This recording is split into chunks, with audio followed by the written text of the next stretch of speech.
through today.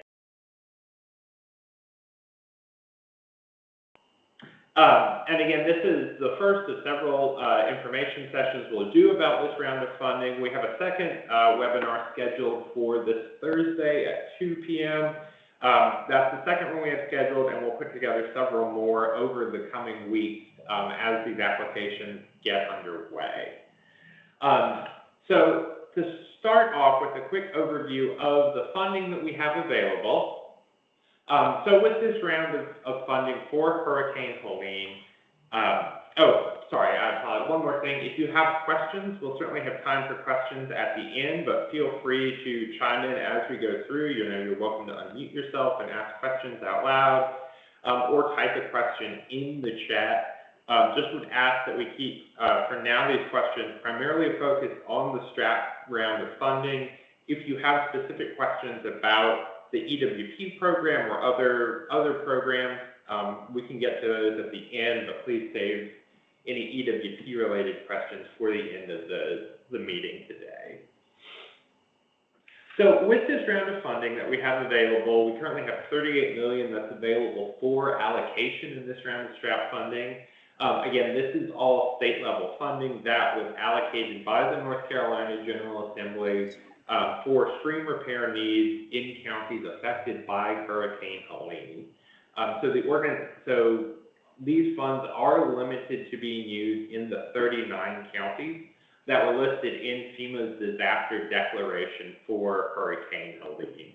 So these funds can only be allocated to organizations in those 39 counties. We'll get to a map of that in a few slides.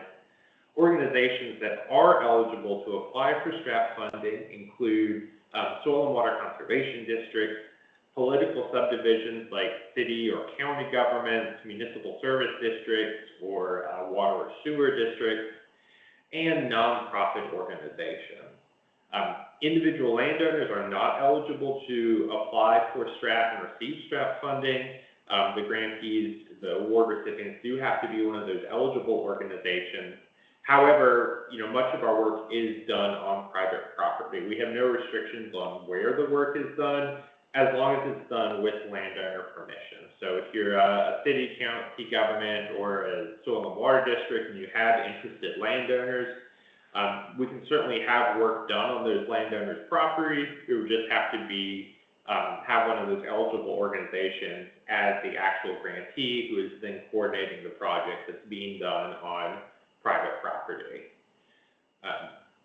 An additional limitation on this funding that was put in place by the General Assembly is that we shall not expend any of these funds on any activities that will be or likely will be covered by federal funds. So that is primarily referring to projects being done by FEMA or the Army Corps of Engineers, or stream repair projects being done through the Emergency Watershed Protection Program, or EWP, which is administered by the Natural Resource Conservation Service. So practically what that restriction means is that in many situations, we're intending StRAP to be able to come in and fill gaps that are not covered by these federal funding sources. Generally, StRAP has fewer requirements on what's eligible or not eligible than some of these other programs. So StRAP can be used to fund projects that are not eligible for one of these two federal funding sources. Additionally, it means that grantees do need to identify which sites will be funded through federal funds before they can receive StRAP funding. And that means that organizations do have to complete their enrollment for EWP funding before they can begin using StRAP funding. So because of that, we are doing a series of applications where organizations in each county will be able to start applying for StRAP funding as organizations in that county complete enrollment for EWP. Yes, Spencer. I know with the previous SMART program meeting, it was discussed that we would be getting access to their kind of active tracking map for where their work is being done and being planned to be done. Is that still going to come down to district level access, or I still haven't seen anything on that? We had asked one of their folks more recently, and they said, it should be coming out, whatever, like, but still haven't seen anything concrete about it. And it's hard to tell what's coming down the line on that side of the funding if we don't have access to their data. Sure, and I will let JD weigh in on that one since he's on the line. It is something we're still working on, and I apologize for not getting it out there. There's been some flux with appealing FEMA eligibility decisions and things like that. So things that were denied from them wanting more photos and everything going on there that we've been waiting for. So I know that we are 80 something days out of needing to wrap up on our work. And I know with y'all's timeline, we're there as well. I guess what I would say is if you have specific questions about an area, I'm happy to meet with the districts individually to kind of walk through data if that makes more sense as of right now. And that way you're not just looking at, raw data from there, and that way you can pick my brain on stuff if you need to, if that would be helpful. Okay. Yeah. Thank you. I appreciate it. Yep. And I'll drop my email address and the smart inbox in there in the chat. And that way we can go from there. Great, thank you, JD. And we'll continue to, as we get more information from other organizations, share that on the StRAP website to help you as StRAP grantees be aware of, what sites are being covered by other programs and help better plan your applications and where you'll use that StRAP funding. So then moving into which types of projects are eligible for StRAP funding. If you've done StRAP in the past, this is pretty similar to what types of projects have been eligible in previous rounds of funding. Again, StRAP is focused on repairing stream flow and addressing stream issues that affect life or property, stream health, or stream flow across the state. So under that umbrella, the project types that are eligible for funding through StRAP include stream bank stabilization, stream debris removal, stream restoration, sediment removal, repair of PL 566 small watershed structures, and we can fund other stream repair projects on a case-by-case basis if they don't fit into one of those other categories. So some examples of other types of projects that could be funded include things like culvert replacement or repair of non-PL 566 dams.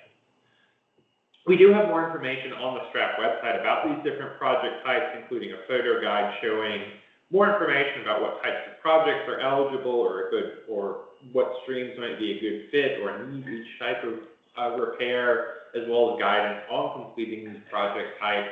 To give a brief overview of those, to start off, stream debris removal, that is primarily focused on removal of large woody debris like down trees and things like that, but can also be used for artificial debris like portions of buildings, cars, things like that have been washed in.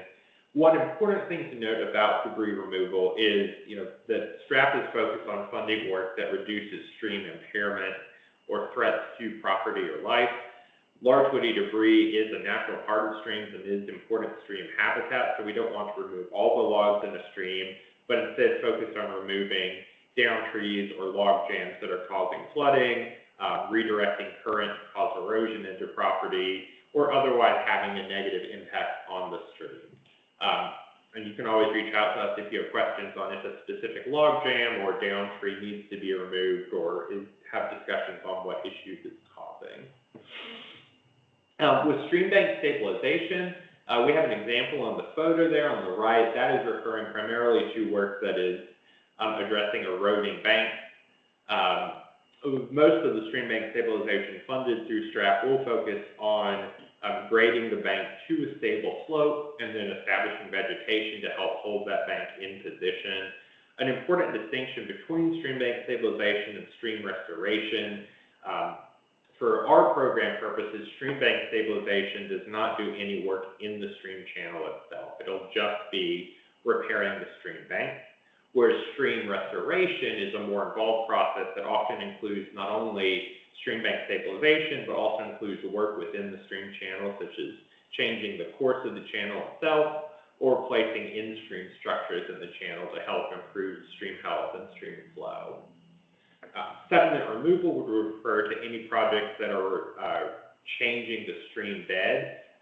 So that would be removing sediment, cobble, rocks that have accumulated in the stream as a result of Hurricane Helene and have increased the elevation of the stream bed. PL 566 repair refers to any primarily dams that were created through the Watershed Protection and Flood Prevention Act to help control flooding in small watersheds. There's a handful of counties in western North Carolina that do have PL 566 structures in them, but repair of those is certainly eligible for StRAP funding. And again, that other category can include other topics on a case-by-case basis that don't fall neatly into one of these other categories. And again, if you have questions about any of your projects, please feel free to reach out to us at any point. Additionally, if you have questions going into the application process, you can reach out to Patty Gabriel, who is our StRAP inspection coordinator, and she can schedule one of our StRAP inspectors to come out and meet you on site as a pre-inspection or a pre-work visit. This is primarily stream debris removal, but in general, those inspectors can come out and give you general guidance on StRAP work requirements, recommendations on if the site needs debris removal or not, if it would be a good fit for StRAP funding and things like that. So again, please reach out to Patty if you'd like to schedule one of our inspectors to come out and meet you on site to discuss any potential projects you're looking at.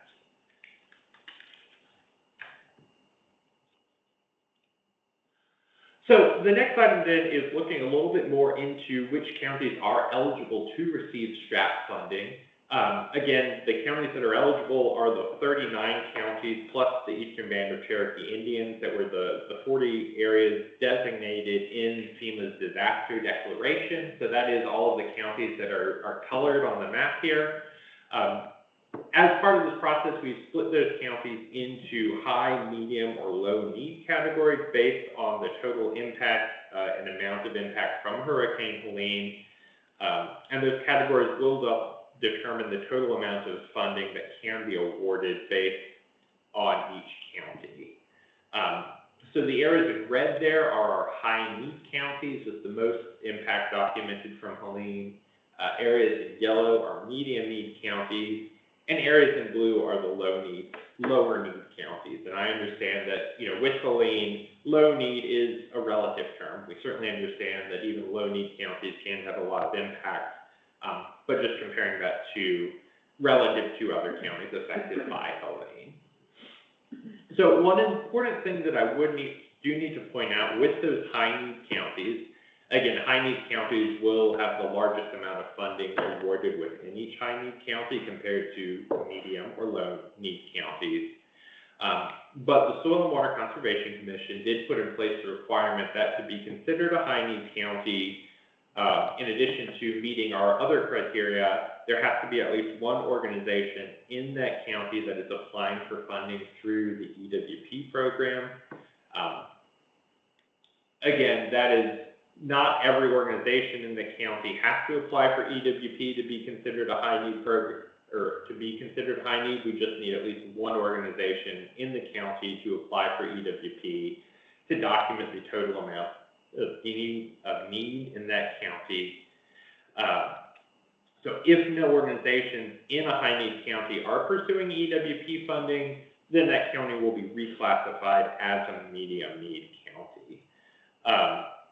So if an organization in that county applies for EWP and is denied funding, that would still be considered a high need county. They don't have to receive EWP funding. We just need at least one organization in each of those high need counties that have requested EWP funding. As of now, we're aware of at least one organization in each of those counties that is either applying or planning to apply for EWP. But if any of that changes, we will update this map if any of these high need counties do end up being reclassified as medium need counties, and we'll send out notifications for any changes on this map. And as a little more breakdown, here's a list of counties in each of those categories. Are there any questions about which counties are in each category before we move on to the next slide? I may have just missed something while I was writing stuff down. The round one eligible counties, I may have missed something there. Well, Okay, yeah, so that I will actually get to in just a second. But yeah, so we'll get to the round one eligible counties in just a moment. So one other thing to note, as I mentioned, the amount of funding award that can be awarded in each county is based on that category. We are setting per county caps that limit the maximum amount of funds that can be awarded in a county. I know we have $38 million to work with, which objectively is a lot of money, but unfortunately is nowhere near the amount of funding we need to address all of the issues you've encountered from Hurricane Helene. So unfortunately, that means we do have to limit the amount that can be awarded in any one county just to make sure that we're able to have at least some of that funding go to each Helene-affected county. The Soil and Water Conservation Commission voted to have funds distributed with 70% of funds going to high-need counties, 20% going to medium-need counties, and 10% going to those low-need counties. Additionally, they are withholding 10% of total funds to be allocated as supplemental allocations down the road. But what that means is that in this round of funding, you can see here at the bottom, is the county cap within each county based on whether it's a high, medium, or low need. So about a little under 1.5 million total can go into each high need county, a little over 500,000 can go into each medium need county, and a little over 300,000 can go into each low need county. And again, this is a county cap, not a per organization cap. This is a little bit different from what we've done in previous rounds of StRAP funding, but that does mean if multiple organizations in a county apply for funding, then the available cap in that county would be split between those organizations. So for example, if we had 3 organizations apply for funding in a high-need county, the total amount that would be awarded across all 3 organizations would be that $1.49 million. Yes, Peyton. Can you hear me? Yes, I can. Okay, perfect. So does that mean we need to go through and pick our worst spots that meet that high need cap, or do we just need to submit everything that we have, even if it exceeds what we're requesting for the cap?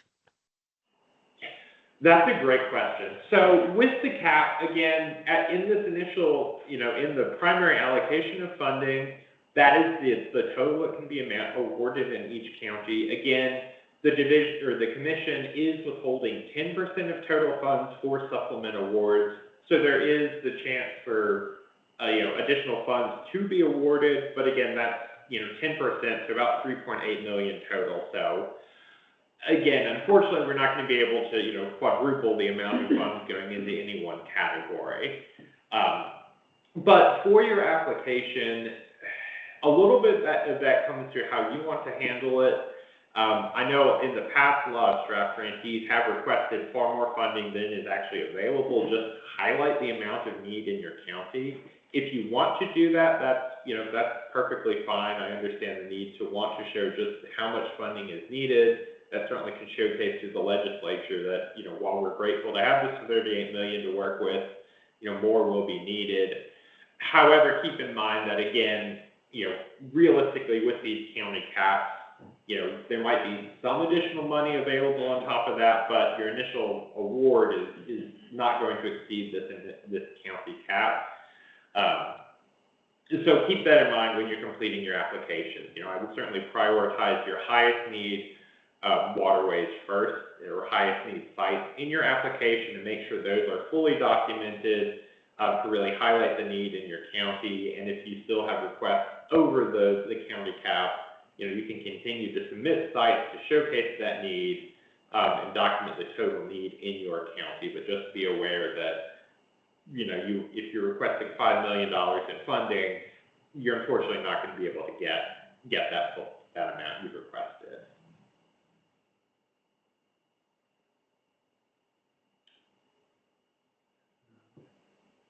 Are there any other questions about the award caps in each county?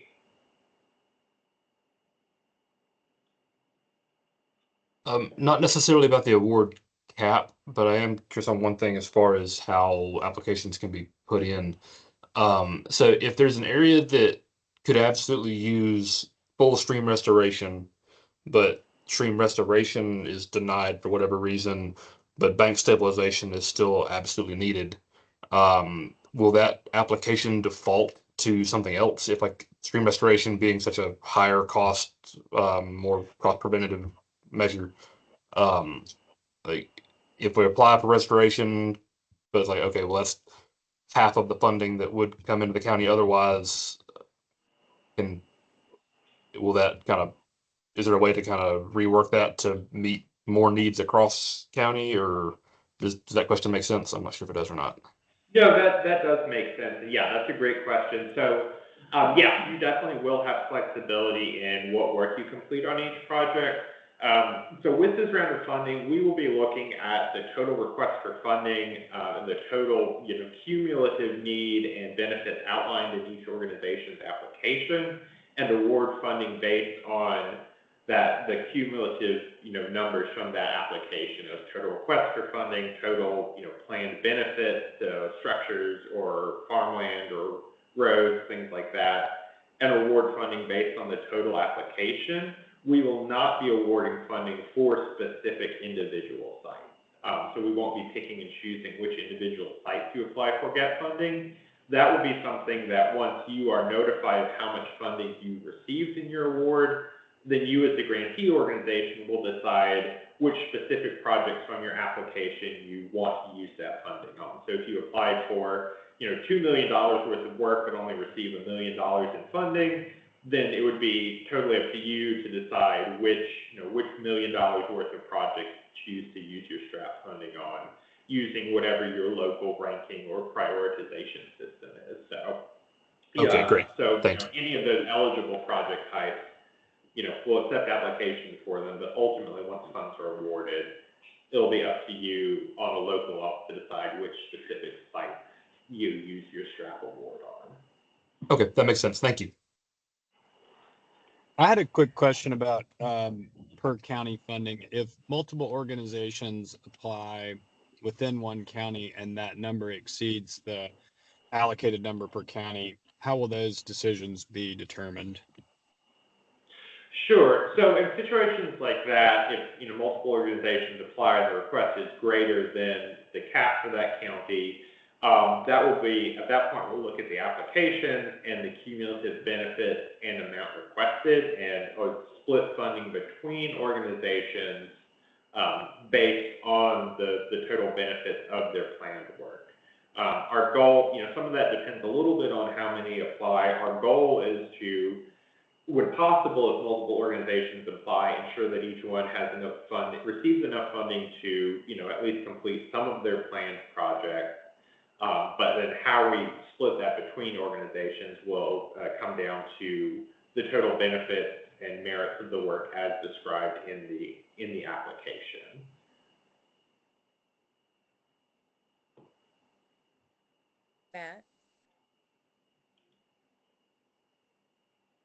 Matt, you hear me? Yeah. Is there a benefit to organizations working together for the application process? Is there, will that increase their likelihood of getting funded?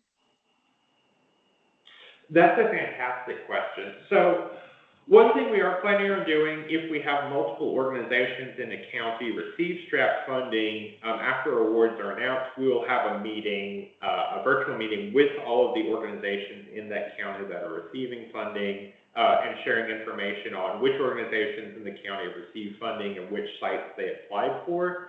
At that point, after awards are announced, we certainly encourage organizations within a county to work together and plan projects together to avoid overlap or duplicating work. It's not a requirement, but we certainly encourage organizations to work together. And if organizations want to do that as part of the application process, we certainly encourage that. If another organization in your county is planning on applying for funding, then certainly, if you plan on working with them, make a note of that in your application, and we will keep that in mind as we go through the application. But, again, the amount of funding we have is, while significant, is not nearly enough to cover the amount of work that's needed. So, we want to make sure that our funds are being spent as efficiently as possible. We haven't determined yet if that'll affect the actual application ranking, if you are coordinating with other organizations in your county, but if you are doing that, I would certainly suggest that you document that in your application.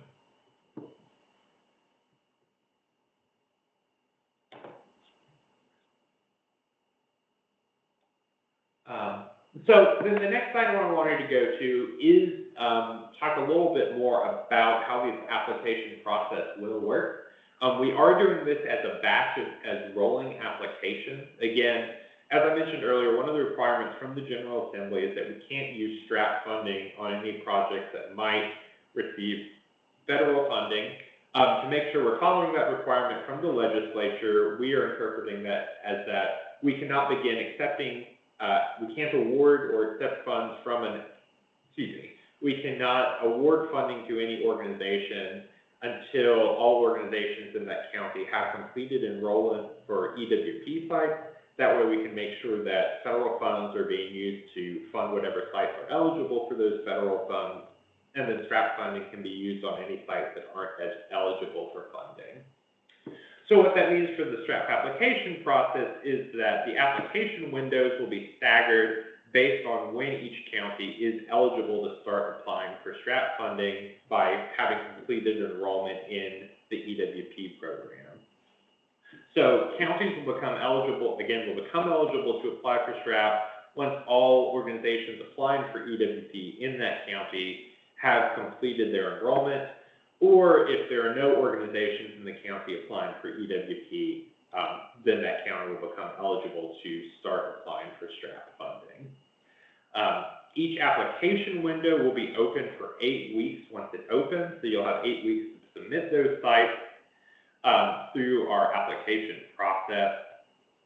Now, you can certainly start submitting sites at any point, even if the application window for your county hasn't officially begun yet. If you are not applying for EWP or have sites you know won't qualify for EWP, you're certainly welcome to start entering those sites in an application at any point. Just keep in mind that, we as a division will not start reviewing your application until the application window officially opens for your county.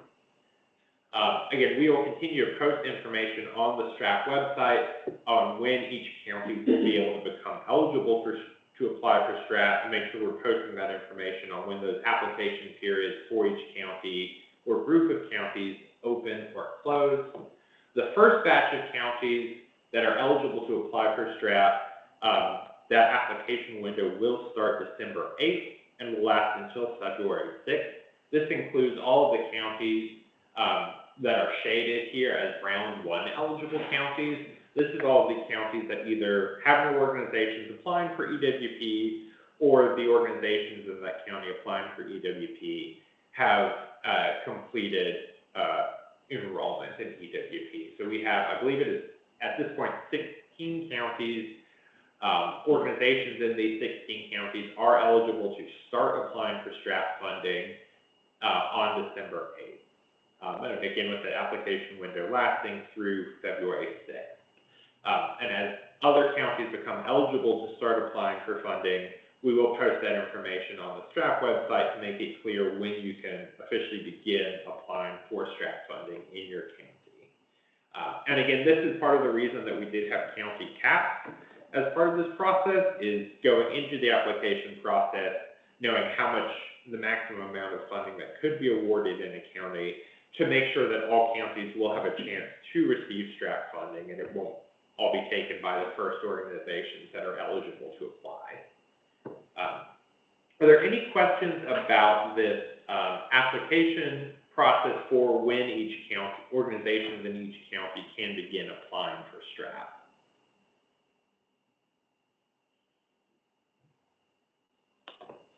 So if your county is not currently listed on that list, it means there's EWP work still happening in those counties. Is that correct? Yeah, that's correct. Okay, thank you. Again, if you're in one of those counties, you can if you have sites you want considered for StRAP, you certainly can go ahead and start entering those in your application. Just know we won't be able to start reviewing your application until your county's window officially begins.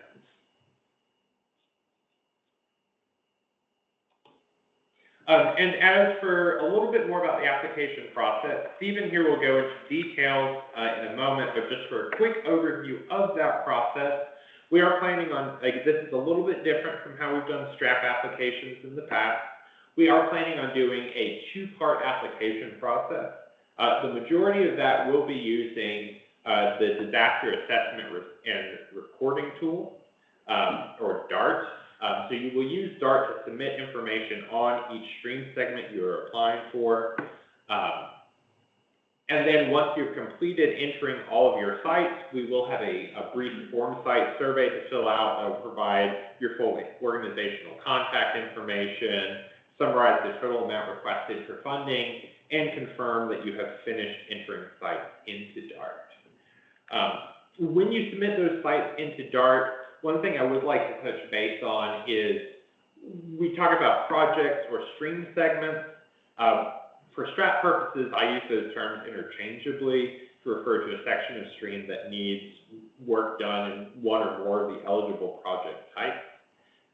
If you have, multiple small issues along a stream, for example, multiple debris blockages in a section stream, you do not need to enter each debris blockage separately. You can instead just mark, I have enter it as for example, a half-mile section of stream with 10 different debris blockages in it, and treat that as one project to be entered into DART as one site submission or one stream segment submission.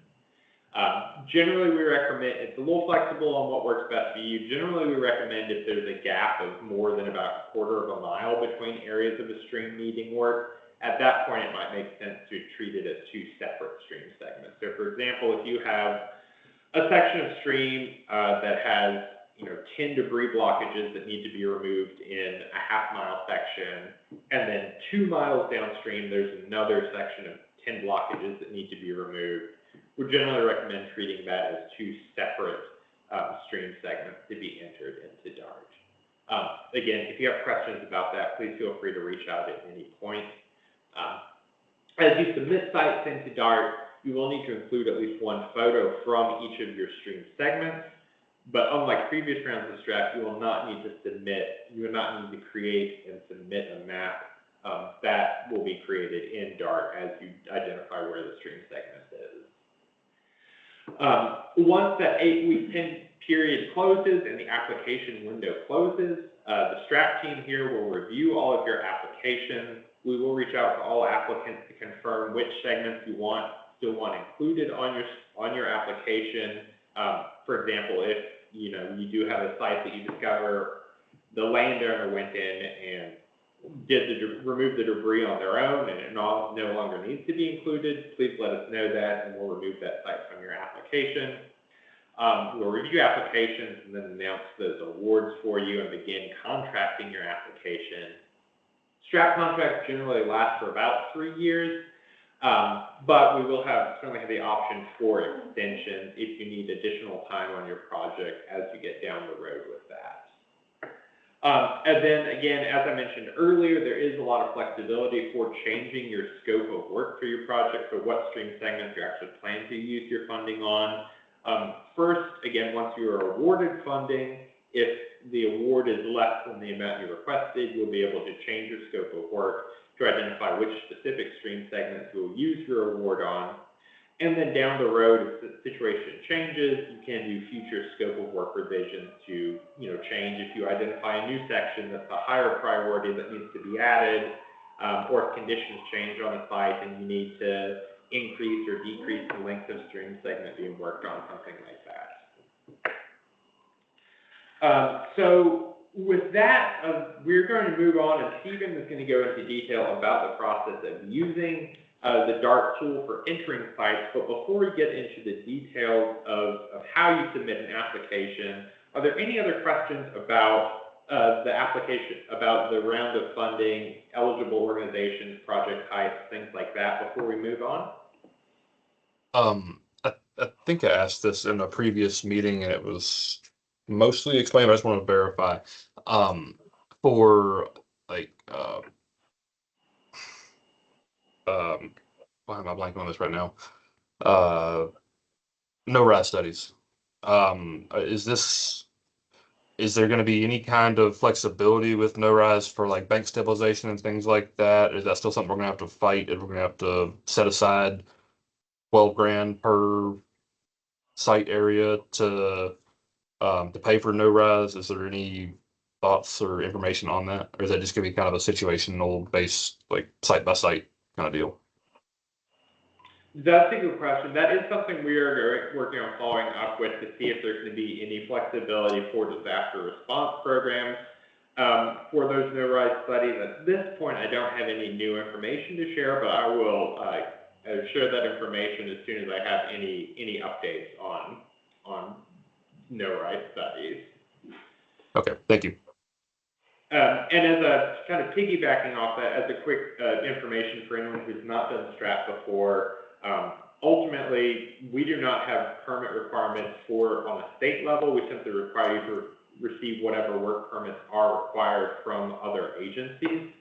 But any permit costs can be covered through StRAP funding. So any permits you have to apply for that have a cost or engineering costs associated with it, you can use a portion of your award to cover those project costs.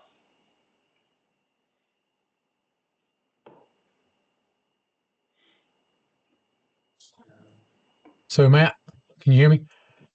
Yes, I can. So is there any timeline on when the second round or those counties that are not in that first round, when we can apply? So again, that will be dependent on when organizations in those counties complete their enrollment in EWP. I know we do have a meeting with the EWP team on Friday, and we'll hopefully have some updates then, but we'll certainly keep you updated as soon as we have any information to share. I believe at this point, the deadline for submitting sites for EWP is, I believe it's the end of February. I think from what I've heard, most organizations are hoping to have sites submitted, completed before then. But we'll certainly share updates with you as we hear more specific information on when we can start accepting sites from other counties. Okay, thank you. Of course. Yes, Kayla. When you say EWP completed, is that DSRs just submitted or DSRs have to be approved? So generally we're looking at least DSRs submitted. Depending on if there's batches, we could have some submitted and some approved, but at least DSRs need to be at least submitted before we can start applying for EWP funding, or excuse me, before you can start applying for StRAP funding. I will say if you do have any sites that are DSRs that are submitted, if you're not sure yet if they'll receive EWP funding, those sites could not be included on your StRAP request for funding if they're still pending EWP funding. Any sites that are rejected for EWP funding, yes, those could certainly be included in your application for StRAP, but any that are still being considered by EWP and might potentially receive EWP funding cannot be included in your StRAP application. Okay, and I have one more question. As far as the ranking for our application submitted, like we have an in-house ranking form, is that going to be up to the districts to rank our highest projects, or is that what the DART tool does?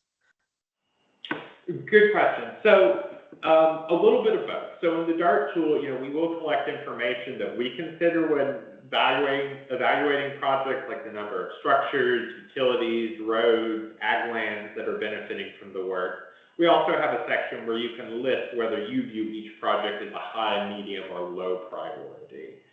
So we do take that into consideration. We certainly look at the factors that we on the division level consider, but we also take into consideration, your local evaluation of projects when we're determining the amount of funds you receive. But then once you're awarded funding, choosing which sites to use that funding on, that'll be purely up to you and your local ranking system. Okay, so the funding will just be given to us to use with our projects as we rank them. Correct, yeah, that would be totally up to you to decide which project to use it on. We'll just need to do a scope of work revision so we can have documentation of which specific projects you're using that funding on. Okay, thank you. Of course. Payne. Yeah, Matt, this is Mark. If we have a site that we know we're not submitting an FDR for EWP, we've already basically determined it's not going to fit. Could we go ahead and submit those applications? Yes, if you have sites that you know aren't going to qualify for EWP, then yes, you can certainly, start submitting those for StRAP. Again, we won't be able to review your application until your county becomes eligible for StRAP, but you can certainly begin entering those sites in DART and just have them recorded and have one less thing to worry about doing down the road. Okay.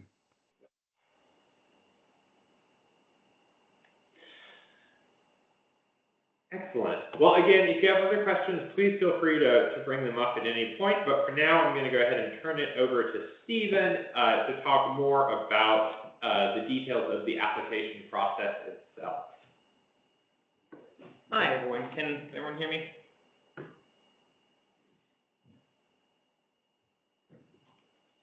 Yes. Can people hear me through this? Okay, perfect. Okay, so I'm going to briefly talk about the disaster assessment and reporting tool, DART, which is what evolved from our EWP and StRAP tool. So the EWP, the previous EWP tool is a Survey 123 application process. Incorporates the mapping, form, and photo elements required for each program. And we're going to be using that same tool for the StRAP applications. We've already used it for EWP, it's the exact same tool. And the StRAP application is a little bit more slimmed down, so we'll talk about what that means in a second, but it should be a little bit easier to submit these StRAP applications if you've already started the process through EWP.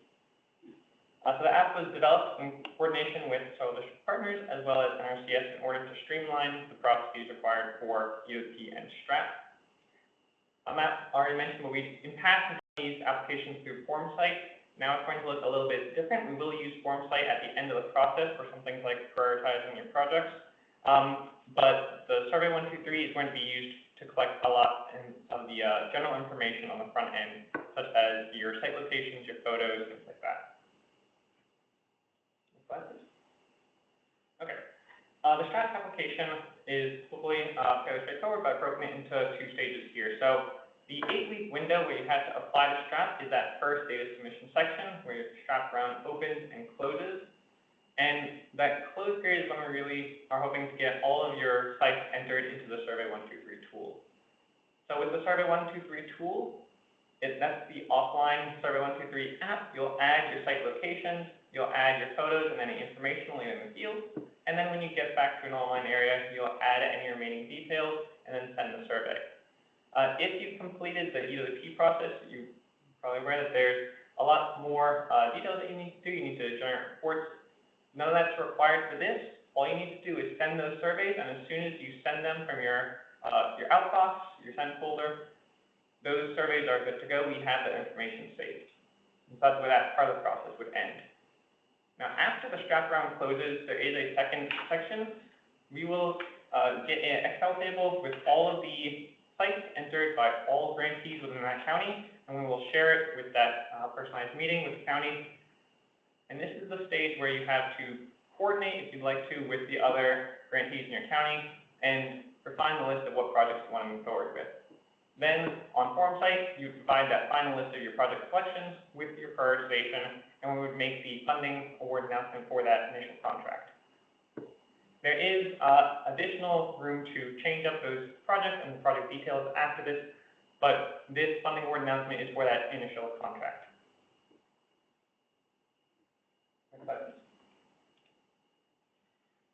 Okay, so if you submitted through EWP, you're probably familiar with this survey already, but this is what the Survey 123 template will look like. So the Survey 123 for StRAP specifically is a little bit more slimmed down version of the survey. I don't have a mouse here. From the the general section, you will only need to submit the background information and the pictures and description, sections 1 and 5. And in the StRAP specific survey, those will be the only things on that page. But then you'll also need to submit the StRAP form. So some additional details that we need for StRAP are that stream length, meaning repair. We do need a rough total cost estimate of how much you think it would cost to repair the site, including the engineering, permitting, and administrative costs. We would need the locations, the start and end points for your debris removal stretch or your stream bank restoration. And then we need some information on the benefits. So the number of habitable structures, utilities benefited, linear feet of roadway benefited, and net acreage of farmland, or any other estimated benefits. And then finally, we would need to know if work has been completed by EWP, by any other federal or non-federal funding source. And then it may still be eligible, but if you could describe what's been completed, what's left to repair, that would help with our process. And just to jump in for a moment, kind of adding on to that, you can't, just because federal funds have been used to complete some of the work on a stream segment does not mean that StRAP can't also be used on that. For example, if you have a section of stream that needs both debris removal and stream bank stabilization, and FEMA funding is used to only complete the debris removal, you then could use StRAP funding to complete stream bank stabilization on that project. Again, just making sure that first you want to make sure that federal funds are used to complete any work that is eligible for those federal funds. But if there's additional work needed that wasn't eligible for federal funding, StRAP can certainly be used to complete additional work on a stream segment. Great, thank you, Matt. And we can go back actually. I'll go through how to access this survey and the materials for it in a moment, but all of this will be available on our website, including the access links to download the surveys, to download the survey app, and to download the surveys themselves. Now, if you completed some of these sites as part of EWP, and you already have information entered about them, you can use the same form to submit your site for StRAP. So when we select all the sites that you submitted to EWP, we'll send that as part of the list of sites eligible for StRAP for you to prioritize after the StRAP round closes. So what we need to do for those sites is simply make sure that that StRAP section is filled out. You need that background section, the pictures, and hopefully that's filled out from any EWP forms that you already have created through this app, but then you need to make sure that StRAP form is filled out and you're good to go. And you can do so by going back to that EWP web editor, selecting your site, and editing it the same way you would when you were creating FDR and DSR reports. You just don't need to do the reporting process. You just need to make sure those surveys are edited with that job info and sent.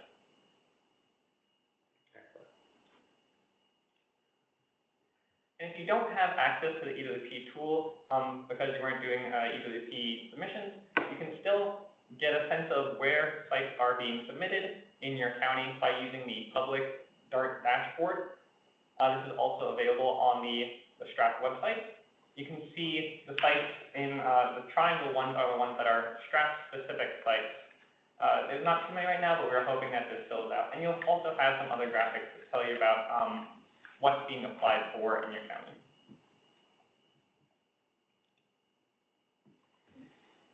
And all of these resources are available on the Disaster Recovery webpage under StRAP. You can access the application using the QR codes or the links, depending on whether you are using Survey 123 on a desktop or mobile device.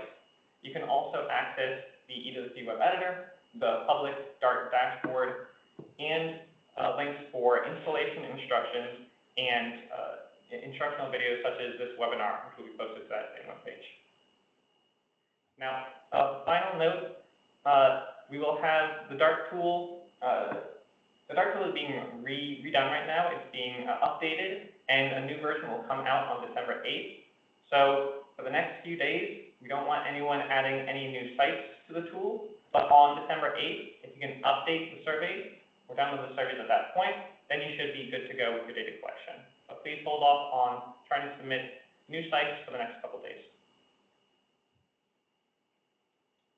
Excellent. Thank you, Stephen. So again, thank you all for joining today. We are happy to answer any additional questions you have. But before we continue with questions, did just want to share contact information for the StRAP team.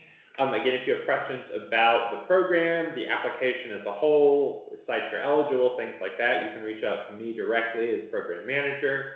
If you have questions about using DART or run into issues with DART itself, reach out to Stephen.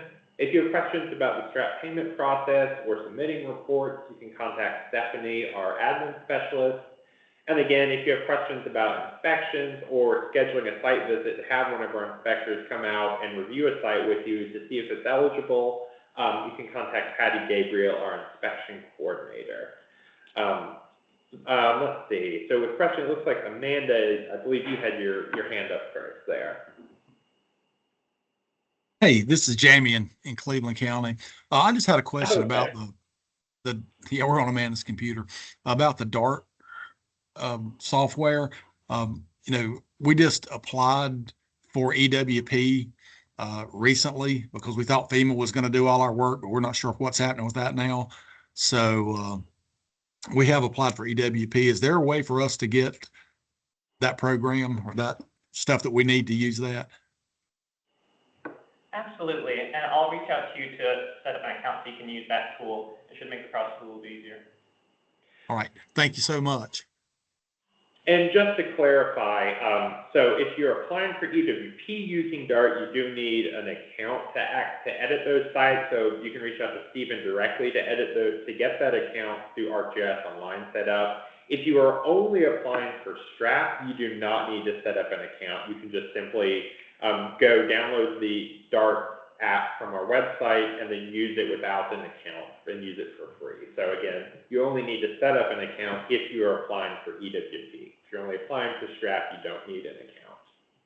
Thank you for clarifying. And I'll also add, I will have a video walkthrough coming out on the 8th that will show the StRAP specific survey as a full walkthrough. So if you have any questions on how to use that specific survey, there will be a video on that disaster recovery webpage as well. Okay, Mikey. Hey, so for the DART tool, let's say we go out to a site and we take pictures and collect the data that we have, but then we need to go back to the office to do like a cost estimate.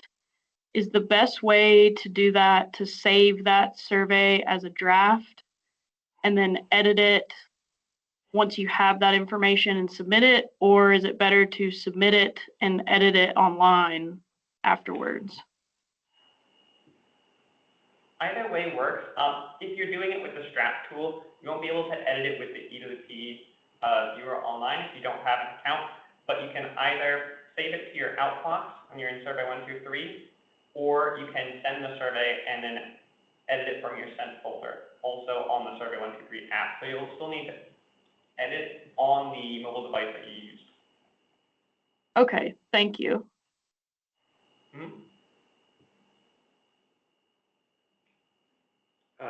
And Betsy. Yeah, I have a question. The county is doing the EWP program, but we've got other groups in the county that would like to apply for StRAP. If we verify that their sites are not in either EWP or disqualified from FEMA, can they go ahead and apply?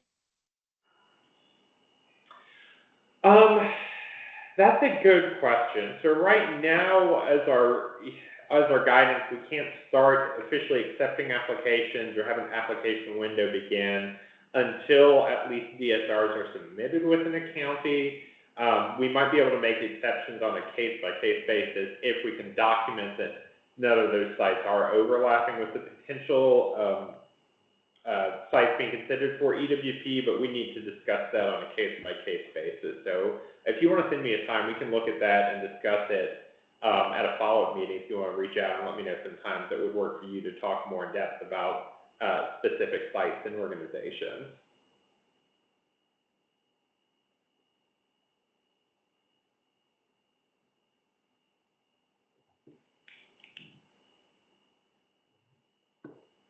Are there any other questions y'all have today?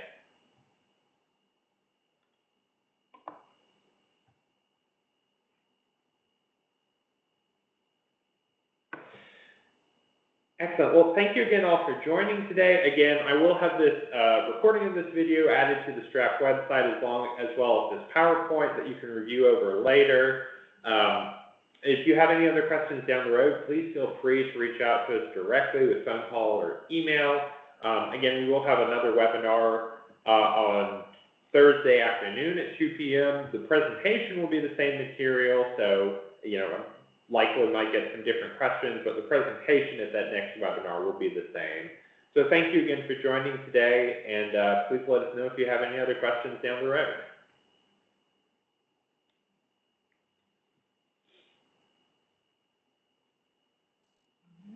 Thanks, Matt. Yeah, thank you. Absolutely.